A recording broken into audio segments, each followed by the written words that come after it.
Hey guys, as promised today we are looking at the Code of Bell X-Pak or the EVO X-Pak, and oh boy do I have some opinions about this bag. Look, I never go into a review wanting to talk negatively about something, but I understand that my needs are very different from everybody else's needs. Some things that I don't like, perhaps you like. Some of the things that I like, you may not like. So when I do mention some of the things that I don't like about this bag, they may be things that really don't matter to you. So anyways, with that aside, I will say that I do have mixed feelings about the EVO X-Pak. And you guys know how I felt about the Code of Bell X Pod. And this kind of has like the same issues that I had with that. And you may be asking like, well, Giovanni, if you knew how you felt about the X Pod, then why did you go and get the X-Pak? Because they're almost the same thing. I thought that it was going to be able to be used in a certain way, and it's not really able to. So anyways, to get into it, this is the X-Pod, or the X-Pak. So it's a cool looking bag for sure. It has like that urban tech vibe to it. You know, it has the straps here that you could put in different configurations. I mean, it is a cool bag. It goes from 11 liters to, if I'm not mistaken, 21, 22 liters. So it does expand quite a bit. It does contract quite a bit, which is one of the reasons why I actually thought it'd be a great bag to go travel with. But after you having used it for a few months, my decision is to sell this bag. And maybe one of you listeners or viewers will be the one to buy it. But anyways, let me put it on. I'll show you one of the things that I'm talking about. So right now it's packed with like a bunch of fluff. It's like my wife's sweater, and a bunch of like Western rice socks. So let me show you what it looks like on.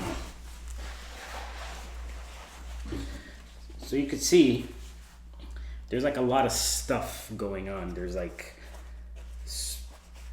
straps here and like a ring here. You got the fidlock buckle, which is cool.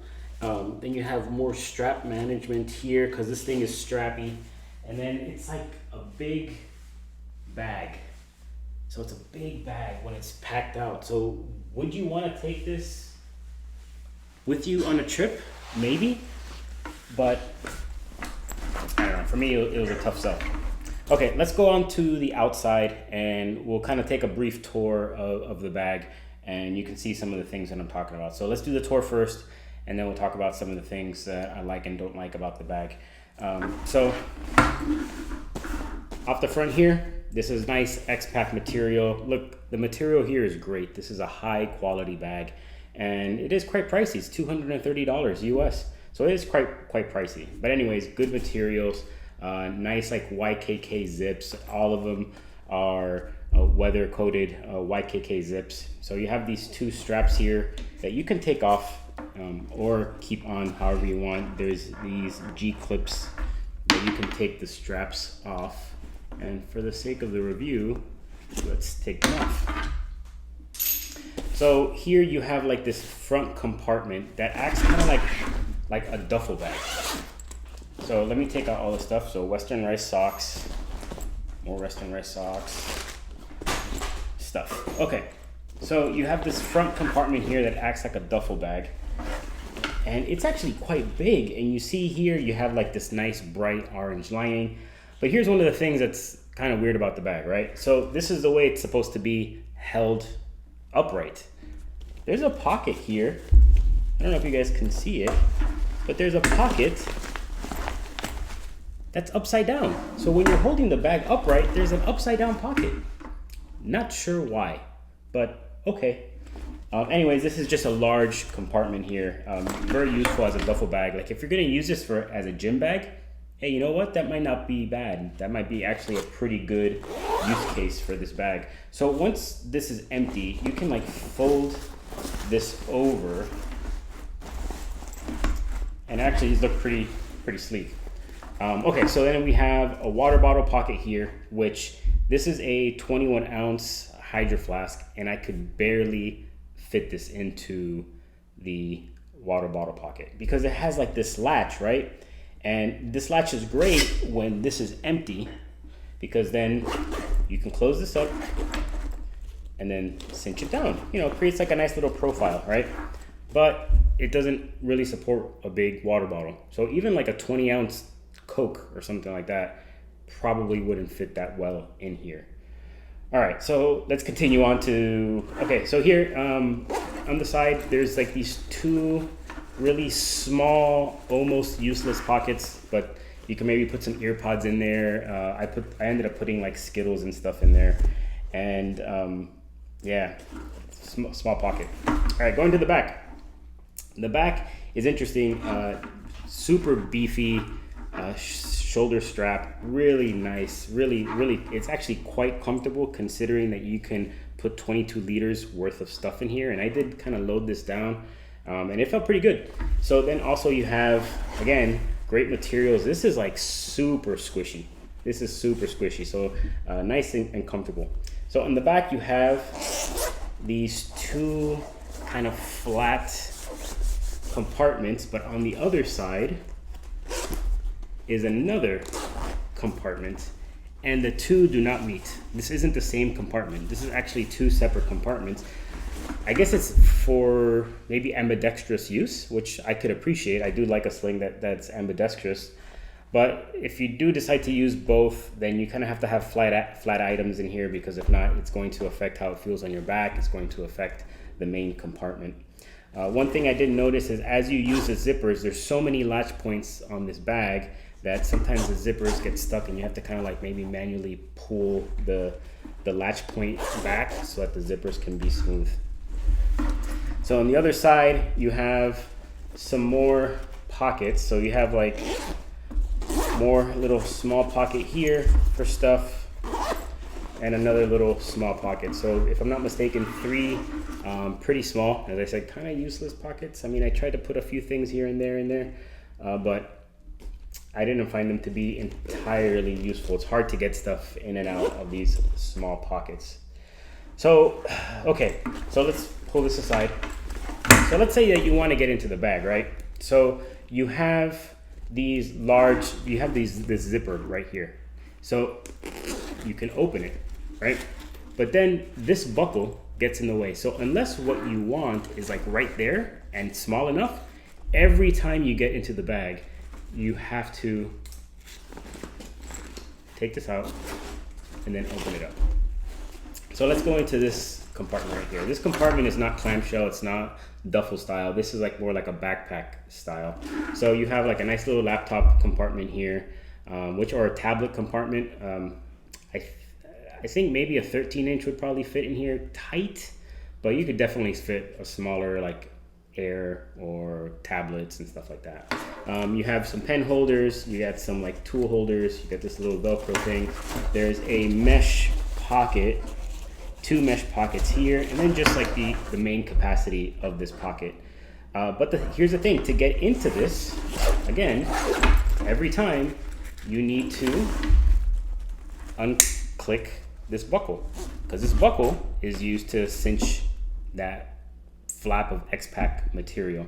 And the same thing for the bottom section too. The bottom section also has this buckle as well to keep this material nice and cinched down if it's not being used. So this section, of course, is the duffel bag section. So it's two separate sections. So one of the things that I had issues with, at least like the first couple of weeks using this thing, is that I would open the zipper and I would always end up in the wrong compartment than what I wanted to get into. And it's just, the bag is kind of confusing. There's a lot of straps, there's a lot of zippers, there's a lot of stuff going on.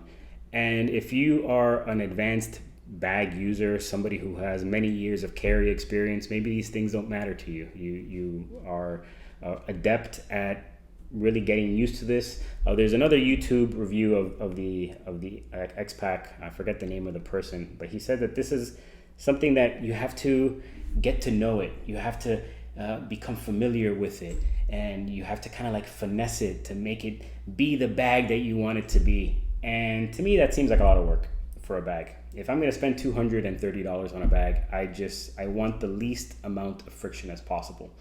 But then again, and I talked a lot about bad stuff that I didn't like about the bag, but this bag is super utilitarian. So if you're just taking like EDC stuff, you know what? This bag could work because it's 11 liters and it's fine. But if you are taking a ton of stuff, I mean, this also would work for you. But it is like super strappy. Like, look, man, there are straps here, zipper pulls here, a strap here, strap at the top, strap at the bottom. There's a strap here, more straps, straps. I mean, it's kind of all over the place in terms of what it looks like. So, and that's what I had issues with. You guys, you know, if you've been following me for a while now, you know that I appreciate simple design. And although I appreciate the level of utility that this brings to the table, I personally did not get joy using it. That isn't to say that you won't. You know, I'm not out here trying to bash Code of Bell and what they're doing, but for me personally, with the way that I carry, the way that I want to carry, or how I aspire to carry, I had a hard time wanting to use this bag. Did it work when I did use it? Yeah, you know what? I took this camping with me for a week and it was kind of awesome. I took like all my daughter's stuff in here on hikes. I took a water bottle. I took all my EDC, my diabetes gear. You know, I took an extra sweater and it fit everything perfectly. Did I love the way that it looked and felt as I used it? Not really. But then again, that's subjective. So the good things here are that the materials are excellent. This is a bag that is going to last a long time. Excellent materials. It is quite comfortable even when it's loaded down a lot. And it's utilitarian. No matter where you're going, this bag will be able to help you. I mean, as long as you're not doing something crazy and you need extra capacity, or you know, something that's like really big, I mean, this bag will be able to do a ton of stuff. And there's so many latch points. My God, there's so many latch points all over the place that you can strap stuff on it. If you can't put it in, maybe, you know, you had an extra sweater, an extra jacket, you can strap it to the front. You can do all sorts of things. So it's really utilitarian. So again, the things that I didn't like the looks of it. I didn't like how strappy it is. I didn't like that it's like an overly complicated bag to use. That maybe over a month or so of use, maybe you're good to go and it's fine. I know that Code of Bell also offers a backpack harness. I wanted to buy the backpack harness, but it's been sold out for months. And it's kind of funny because even Code of Bell sent out marketing email talking about, hey, get the EVO X-Pak and get it with the backpack harness too. And the backpack harness was sold out for months. And like, I didn't understand what the strategy behind that was. But I don't have any experience with this as a backpack. I know one of the lead editors of Carryology uses this on a regular basis as a backpack and he loves it. But I can, based on experience of how I use bags, if you were to take the main strap off, hide it, and turn this into a backpack, I would still find it to have the same issues as I did before, especially as a backpack. So yeah, that's my thoughts on the X-Pak and why I'm deciding to sell it. Look, it's not a bad bag, but it just doesn't fit my wants and how I carry.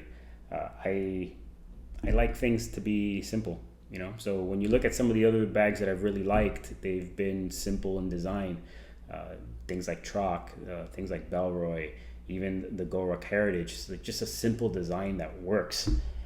Yeah, maybe those bags aren't the most utility focused, whereas this one is. But yeah, I appreciate those simple designs more than I would appreciate this. So I don't want this to be just hanging out in my closet, not being used. So pretty much as soon as I finish this review, I'm going to post it up for sale and hopefully get a buyer for it, because I'm looking at some other stuff to get. All right, guys, I appreciate you supporting the channel. If you can, like and subscribe, hit the bell. And I think what I'm going to do for our next post is I'm not going to review a bag. but I think I am going to spend a few minutes to talk about how I review things, or what is my thought process going into reviewing some bags. All right, guys, take it easy, and I'll see you soon.